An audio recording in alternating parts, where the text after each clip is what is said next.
السلام عليكم ورحمة الله وبركاته، متابعيني الغاليين حبايب قلبي، يا رب تكونوا بخير ورمضان كريم. كل سنة وانتم طيبين. النهاردة هنعمل ايه؟ هنعمل الفول المدمس بتاع اول يوم سحور رمضان. كل سنة وانتم طيبين. تعالى اقول لكم مكوناته ايه. هيتعمل بطريقة بسيطة جدا جدا، مش هياخد وقت معانا في التسوية خالص، عشان نوع الفول كويس وكمان الطريقة كويسة. معايا هنا نص كيلو فول بتاع التدميس. بصوا حبيته بيضة ازاي. فنصيحة لما تيجي تعملي فول التدميس تشتري ايه الفولة البيضة اللي هي مبططة وتبقى لونها ابيض. ما تجيبيش الفول اللي هو لونه غامق ومحمر وبيبقى حبته يا اما مدوره يا مطوله وبتبقى صغيره. لا، ما تجيبيش ده، هيغيب في السوا ويجرمز، وما يستوي هيسود ومش هيديك النتيجه حلوه خالص. دي نصيحه وانت بتشتري الفول عشان تعمليه فول مدمس. معانا كمان كوبايه الا ربع فول مدشوش وكوبايه الا ربع عدس اصفر. طبعا الفول المدشوش لما بيستوي بيدي قوام وتخن للفول، وكمان العدس بيديله لون وبيديله تقل برضو، وبتبقى برضو التلاتة مع بعض كده بيزودوا يعني بيبقوا فيهم قيمة غذائية إضافية، اللي هو العدس والفول مع الفول المدمس. طبعا بنقلبهم على بعض كده في القدرة.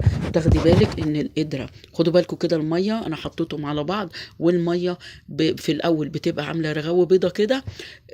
تفضلي تغسلي فيه وتدلقي، تغسلي وتدلقي لحد ما يديلك ميه صافيه زي ما انتم شايفين كده.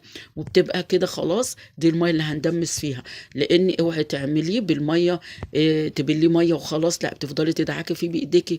ثلاثه مع بعض، ثلاث انواع دول مع بعض تدعكوهم بايدك، وتصفي الميه وتغيري لها تاني، وتكرري العمليه لحد ما تلاقي الميه بقت صافيه وحلوه زي ما انتم شايفين كده. تعملي حسابك ان كمية الفول تبقى نص القدرة او نص الحلة اللي هتدمسي فيها عشان يستوي براحته، وكمان تعرفي تقلبيه وما يجرمسي منك. زي ما انتم شايفين كده، بوريكم الميه صافيه اهي، لان انا غسلته 3 4 5 6 مرات. بصي لحد ما يديكي ميه صافيه زي ما انتم شفتوا كده.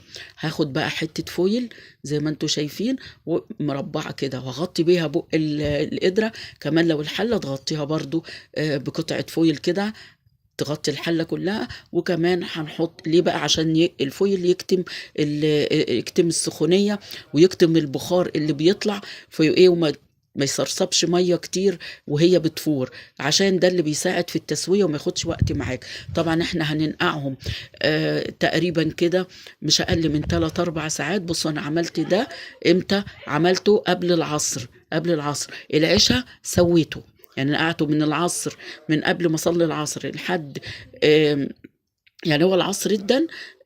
رحت غسلاه نقعاه وصليت العصر. بعد كده فضل لحد العشاء لما ولحت عليه على السحور بمشيئة الله.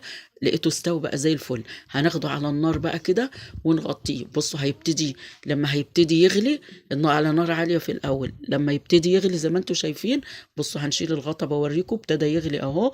وطلع لفوق كده. عشان كده بقولك خلي الفول مع العدس مع الفول المدشوش يبقوا كلهم نص القدرة او نص الحلة، عشان ايه؟ تعرفي تقلبيه.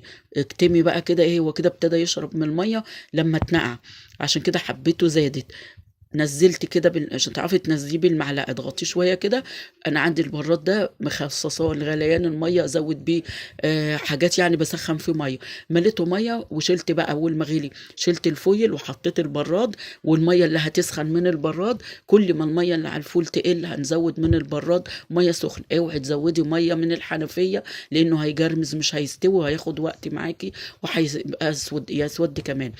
تفضلي بقى كل ساعتين كده تروحي شايله الفويل وتقلبيه. لقيت الميه نقصت، زودي من الميه السخنه اللي في البراد. خلاص كده بقى كان استوى زي ما انتم شايفين. اللون احمر وحلو ومستوي حلو قوي، وحبته ما اتهرتش بس مستويه وناعمه كده. غرفت كده منه. وطبعا انا عملت هنحط بقى زيت وهنحط ملح زي ما انتم شايفين. انا عامله كمان الدقه اللي هي الطحينه بتاعت عربيه الفول. هنزل لكم الفيديو بتاعها باذن الله بعد الفيديو ده، وهحط منها. طبعا انا كنت بعد ما عملت بعد ما عملتها كده الغطا كنت خرمته، طبعا الخرم صغير بتاع الازازه عشان ينزل منه. بص كل ما اجي انزل الاقي الغطا الفتحه مش عايزه تنزل كتير، ففضلت احاول معاها لحد ما طبعا نزلت لي اهو كميه حلوه من الطحينه بتاعت العربيات، بتاعت عربيات الفول. طعمه جميل جميل ولذيذ وحلو قوي. ما تنسوش تصلوا على النبي في الكومنتات، وتدعموني بلايك، وقولوا لي من اي بلد بتتابعوني. وكل سنه وانتم طيبين ورمضان كريم. وما تنسوش اللايكات الحلوه زي ما قلت لكم. متابعيني الجداد شرفوني كده في قناتي، واعملوا لي اشتراك في القناه، ودعموني بلايكات كتير. طعمه كان جميل وخطير والله العظيم. طعمه حلو قوي قوي قوي، بسم الله ما شاء الله. واداني كميه حلوه، ولانه مستوي حلو.